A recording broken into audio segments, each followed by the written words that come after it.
Halo semuanya, Assalamualaikum warahmatullahi wabarakatuh.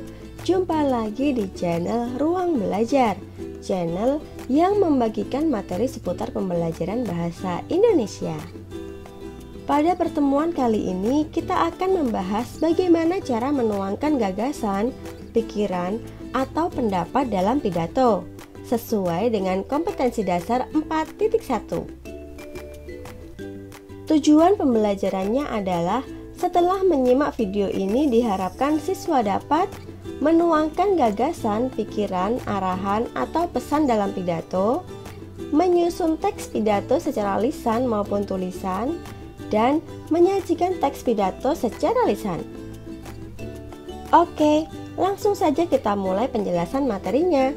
Jangan lupa siapkan buku catatan untuk membuat peta konsep ya. Jangan lupa juga untuk subscribe, like, dan bagikan video ini agar channel ini terus berkembang dan terus membagikan materi-materi yang bermanfaat. Simak videonya sampai habis ya, karena ada tugas yang harus kalian kerjakan.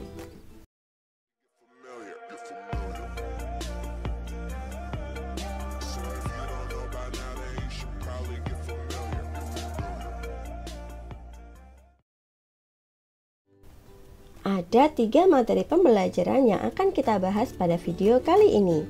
Yang pertama adalah cara menuangkan gagasan dalam pidato persuasif. Materi yang kedua, langkah-langkah menyusun teks pidato persuasif. Dan yang terakhir adalah menyajikan teks pidato secara lisan.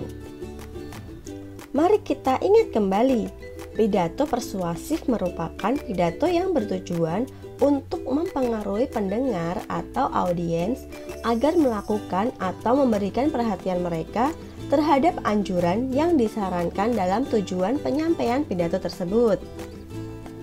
Agar para audiens atau pendengar mau melakukan apa yang ada dalam isi pidato, maka pidato persuasif harus menyajikan argumen yang logis dan dapat dipertanggungjawabkan. Pada umumnya, untuk menyampaikan pidato persuasif dibutuhkan kemampuan berbicara. Selain itu, dibutuhkan seni merangkai kata yang tepat sehingga apa yang disampaikan orang yang berpidato bisa tersampaikan dengan baik. Adapun dalam menuangkan gagasan, pikiran, arahan, ataupun pesan dalam pidato persuasif ini, setidaknya kalian harus melakukan 3 tahapan. Antara lain, menemukan masalah pokok atau topik yang akan disampaikan. Yang kedua, menentukan waktu berpidato.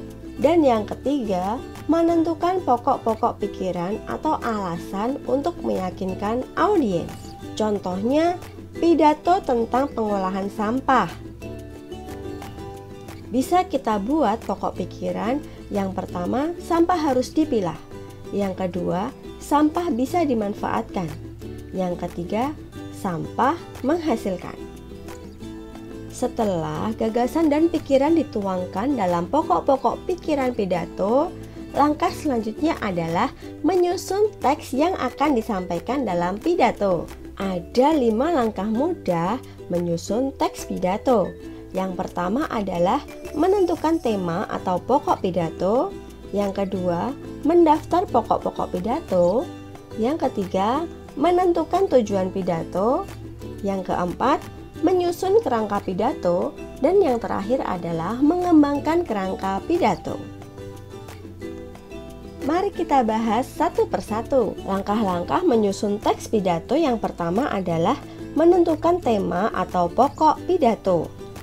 Dalam menentukan tema, tentu saja harus memperhatikan pendengar atau pembaca, baik dari tingkat pendidikan maupun usia. Bahkan, kita juga harus mengetahui keadaan demografi tempat pelaksanaan pidato. Apakah pidato tersebut akan dilaksanakan di lingkungan pedesaan atau di lingkungan perkotaan? Sebab ada hubungan antara pendengar dengan tema yang akan disampaikan.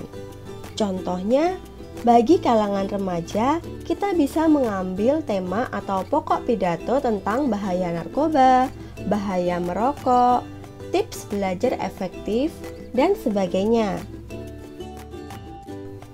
Setelah menentukan tema, langkah selanjutnya adalah mendaftar pokok-pokok pidato. Pokok pidato adalah inti utama dari seluruh isi tulisan yang hendak disampaikan atau lebih dikenal dengan topik pembicaraan. Dalam mendaftar topik yang relevan untuk disajikan dalam tulisan, pada tahap ini kalian dapat memilih topik yang paling dikuasai agar mudah dan lancar dalam menyampaikan. Kalian bisa mengambil topik yang menarik audiens, bisa disesuaikan dengan usia, wawasan, dan minat dari pendengar. Langkah yang selanjutnya adalah menentukan tujuan pidato. Tentukan tujuan pidato, apakah untuk menginformasikan, menjelaskan sesuatu, untuk menghibur, atau untuk meyakinkan pendengar. Nah, karena pada materi ini adalah tentang pidato persuasif, maka tujuan pidato yang akan kita buat adalah untuk meyakinkan pendengar. Contohnya, kita mengambil tema tentang narkoba. Tujuan penyampaiannya adalah untuk meyakinkan pendengar tentang pengertian narkoba, jenis, dampak, dan cara mencegah penyalahgunaan narkoba. Langkah menyusun pidato selanjutnya adalah menyusun kerangka pidato. Langkah ini berfungsi untuk memudahkan menyusun teks pidato agar lebih terarah atau sistematis. Perhatikan contoh kerangka pidato berikut ini. Dalam menyusun pidato, tentu saja harus menyesuaikan dengan unsur dan struktur dari pidato persuasif, yaitu mencakup pendahuluan, isi, dan penutup. Isi dari pendahuluan, isi, dan penutup harus sesuai dengan struktur teks pidato persuasif, yaitu pernyataan posisi, rangkaian argumen, dan penguatan pernyataan posisi. Pada kerangka pidato bisa dituliskan pokok-pokok yang akan kita sampaikan dalam pidato. Misalnya dalam pendahuluan berisi salam pembuka, sapaan, ajakan bersyukur, ucapan terima kasih, dan menyampaikan tujuan pidato. Bagian isi berisi pengantar materi, pengertian narkoba, dampak penggunaan narkoba, dan cara mencegah penyalahgunaan narkoba. Sedangkan di bagian penutup, kita bisa menyampaikan simpulan, harapan atau saran, permintaan maaf, ucapan terima kasih, dan salam penutup. Langkah yang terakhir adalah mengembangkan kerangka pidato. Setelah melakukan beberapa langkah di atas, kamu sudah bisa memulai untuk menuliskan naskah pidato persuasif. Kamu bisa mengembangkan naskah pidato sesuai dengan struktur pidato persuasif dan poin-poin penting yang kamu dapatkan dari langkah sebelumnya.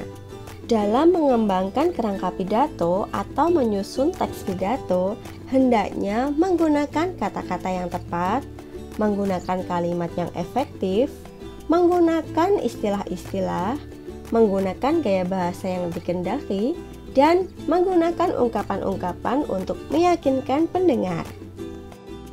Perhatikan contoh pengembangan kerangka pidato menjadi teks pidato berikut ini.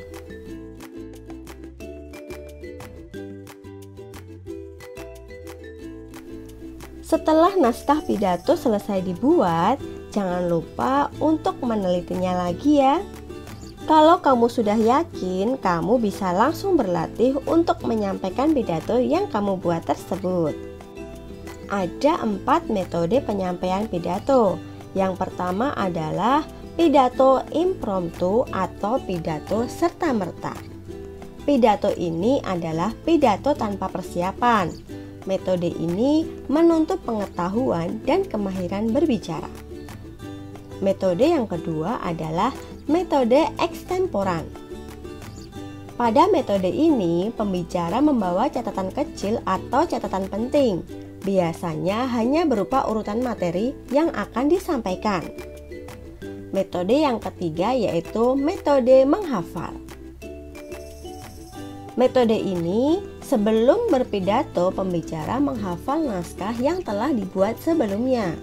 Dan metode yang keempat adalah metode naskah, yaitu saat berpidato, pembicara membaca naskah yang dibuat. Nah, itu tadi video penjelasan tentang cara menuangkan gagasan, pikiran, arahan, atau pesan dalam menyusun pidato dan langkah-langkah menyusun teks pidato.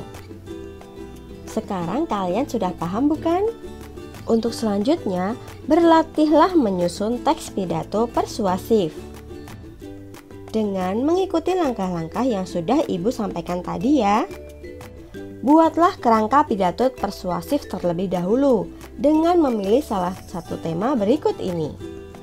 Kemudian, kembangkan kerangka pidato yang kamu buat menjadi naskah pidato persuasif dengan memperhatikan struktur dan kaidah kebahasaannya. Kamu bisa menuliskan naskah pidato pada selembar kertas atau mengetiknya. Kirim naskah pidato tersebut ke Classroom ya. Sekian materi pembelajaran pada pertemuan kali ini. Sampai jumpa pada video selanjutnya. Wassalamualaikum warahmatullahi wabarakatuh. Dadah.